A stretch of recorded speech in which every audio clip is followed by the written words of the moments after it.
Depreciation. By the end of this video, you should be able to define the term depreciation, and you should be able to identify the factors that cause depreciation. Firstly, to understand what depreciation is all about, we need to understand what is meant by the term asset. Now, assets are items that a business owns. So these are all of the items a business owns, and they are shown in the statement of financial position of an organisation. Let's look at an example. B is going to purchase a van, and that is going to cost £16,000. Fairly standard for a business. What would you expect to happen to the value of the van over time? Will it still be worth £16,000 next year? Will it still be worth £16,000 in a day's time after B has purchased that van from you?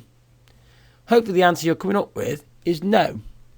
And the reason why is because we're seeing depreciation.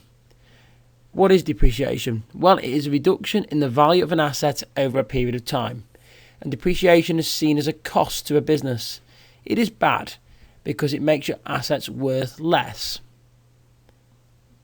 So let's go back to the van that B has purchased. What do you think is going to cause the value of B's van to actually depreciate? We typically have many different examples that cause depreciation.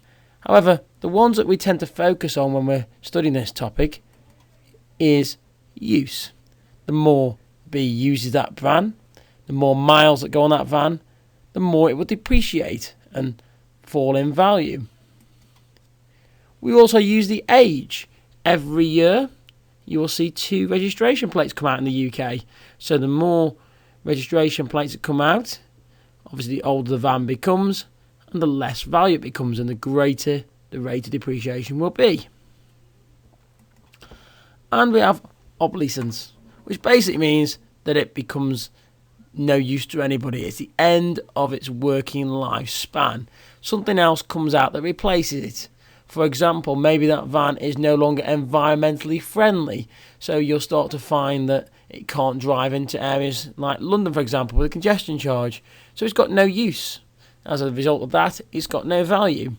Of course, there are other factors. If you think about a supermarket, for example, the perishability of a product will affect how it depreciates. What you'll also come to find, and we'll look at this in more detail, that as an asset gets older, the rate of depreciation actually starts to fall. It doesn't depreciate by the same percentage that it would have done when it was first new. Take example, the van. As soon as B would have purchased that van for £16,000, the day after it's probably only worth £12,000. Quite a considerable drop, £4,000. But if B was to sell that van maybe at the end of year 2, it may have only fetched, for example, £10,000 still, which shows depreciation is not going to be the same amount when the item was brand spanking new. That's natural because the business that's selling it is making a profit. That is the concept of depreciation. You may want to work out how to calculate depreciation, and that's why I suggest you watch the next 2 videos that I've created on the 2 methods to calculate depreciation. Thanks for checking out the BeeBusinessBee YouTube channel. Don't forget to click the subscribe button down below to subscribe to our YouTube channel.